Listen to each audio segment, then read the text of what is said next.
বাংলার বাড়ির প্রথম কিস্তির টাকা ঢোকা শুরু হয়েছে উপভোক্তাদের অ্যাকাউন্টে। ইতিমধ্যেই বাড়ির কাজ শুরু করে দিয়েছেন বেশ কিছু উপভোক্তা। বাড়ির কাজ শুরু হতেই জিনিসপত্রের দাম নিয়ে চরম বিপাকে উপভোক্তারা। তারা বলছেন, বাড়ি তৈরির জন্য বালি, ইট সহ যে সমস্ত প্রয়োজনীয় জিনিসের দাম এত বেশি যে সরকারের দেওয়া 1,20,000 টাকায় কি করে তারা বাড়ি নির্মাণ করবেন ভেবেই কুল পাচ্ছেন না। প্রশাসনের হস্তক্ষেপের দাবি জানিয়েছেন তারা।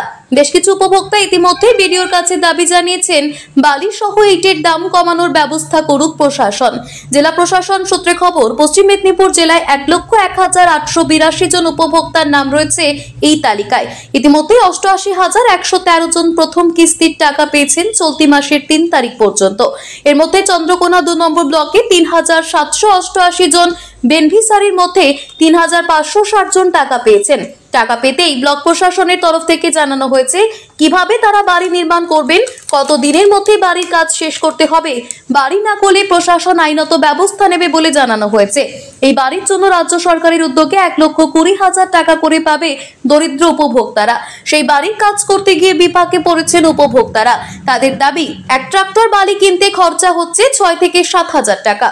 শুধু তাই নয়, 10 থেকে 12,000 টাকা দামে কিনতে হচ্ছে ইট। তারপর তো রয়েছে সিমেন্ট সহ রাজমিস্ত্রি এবং অন্যান্য খরচ।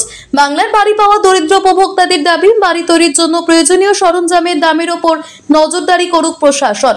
চন্দ্রকোনা 2 নম্বর ব্লকের বিডিও উৎপল পাই বলেন, দ্রুত ব্যবসায়ীদের নিয়ে তারা একটি মিটিং করবেন, যাতে বাংলার বাড়ি তৈরি করার জন্য উপভোক্তারা সঠিক মূল্যে প্রয়োজনীয় জিনিসপত্র পায়। 8,000 টাকা পেয়েছি, আর কত পাবো? কতটা খুশি?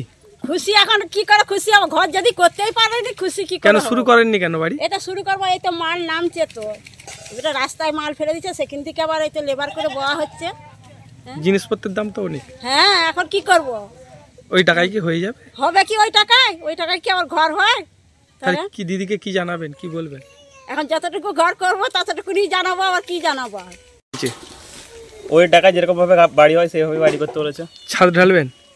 ছাদলে অ্যালবেস্টার দিবেন। ওই টাকায় সম্পূর্ণ ভারী করা যাবে কি, হয়ে যাবে, কুলিয়ে যাবে মনে হচ্ছে? এবার দেখতে হবে, কুলিয়ে যাবে। বাড়িতে করি না, ঠিক আছে, এবার দেখতে হবে বাড়ি কুলাই না কুলাইনি। বালি বা ইট কেমন কি দাম নিচ্ছে? বালি 12 টাকায় 32,000 নিয়েছে, গুটি একটা নিয়েছি 7,000 নিয়েছে, ইট পার পিস 12 টাকা। জিনিসপত্রের দাম একটু কমলে ভালো হতো। কমলে তো ভালো হতো, কিন্তু এখন নিয়েছি, কি কার করবে, সবাই নিচ্ছে ওই রেটেই। চন্দ্রকোনা 2 ব্লকে আমরা 3,788 জন বেনিফিশিয়ারির নাম আমরা জেলাতে পাঠিয়েছিলাম। অ্যাপ্রুভড বেনিফিশিয়ারি আছে আমাদের 3,788।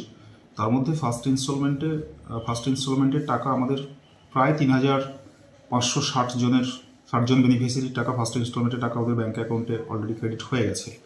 আমরা বিভিন্ন জিপিতে ক্যাম্প করছি এবং যাতে বেনিফিশিয়ারিটা খুব তাড়াতাড়ি বাড়ি শুরু করে দিতে পারে সেই দিকটাও আমরা দেখছি। আমরা পঞ্চায়েত সমিতির তরফ থেকেও দেখছি এবং জিপিদেরকেও আমরা ইনস্ট্রাকশন দিয়ে দিয়েছি, ওরা যেন ওগুলোকে মনিটর করে আর কি। কিছু কিছু বেনিফিশিয়ারি অলরেডি বাড়ি তৈরি করতে শুরু করে দিয়েছে। আমাদের কাছে ইনস্ট্রাকশন আছে যে বাড়িটা 270 স্কোয়ার ফিটের মধ্যে বাড়িটা হতে হবে। উপরে সে অ্যাসবেস্টাস দিতে পারেন, বা তিনি টিন দিতে পারেন, বা তার যদি আরও আর্থিক সামর্থ্য থাকে তিনি ওটাকে ছাদও ঢালতে পারেন। তবে তার এক্সট্রা টাকাটা তাকে নিজেকে বহন করতে হবে। প্রথম কিস্তিতে তারা 60,000 টাকা পেয়েছেন। 60,000 টাকা পর্যন্ত তাদের যে আছে 270 square feet minimum 270 square feet যে কার্পেট এরিয়া থাকে সেটা তাদের করতেই হবে।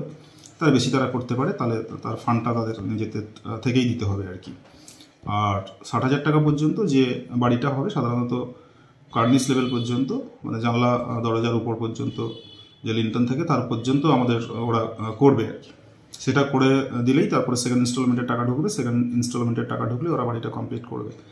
পুরো প্রসেসটা ওদেরকে 4 মাসের মধ্যে শেষ করতে হবে, এরকমই নির্দেশিকা আমরা ওদেরকে দিচ্ছি। আমাদের কাছে যে নির্দেশিকা আছে সেগুলোকেই ওদেরকে জানানোর চেষ্টা করছি। সে আমরা ভিজিট করি, প্রায় যাচ্ছি। ওরা ওই এখন যে বিল্ডিং মেটেরিয়াল যেগুলো লাগে, বালি টালিগুলো, এগুলো পাওয়ার ক্ষেত্রে ওদের অসুবিধা বলছিলেন ওনারা। আমরা যারা বালি ব্যবসা করে তাদেরকে নিয়ে, বা বিল্ডিং মেটেরিয়ালের যে সমস্ত মেটেরিয়ালগুলো নিয়ে যারা ব্যবসা করেন ওদেরকে নিয়ে আমরা ভাবছি একটা মিটিং করবো খুব তাড়াতাড়ি, যাতে ন্যায্য মূল্যে ওরা ইয়েগুলো পায় আর কি, মেটেরিয়ালগুলো পায় এবং বাড়ি তৈরি করতে যাতে ওদের সুবিধা হয়। সেরকম একটা জিপি লেভেলে হোক বা পঞ্চায়েত সমিতি লেভেলে হোক, আমরা একটা পঞ্চায়েত সমিতির যারা কর্মদক্ষ আছেন তাদেরকে নিয়ে আমরা একটা মিটিং করব বলে সিদ্ধান্ত নিয়েছি।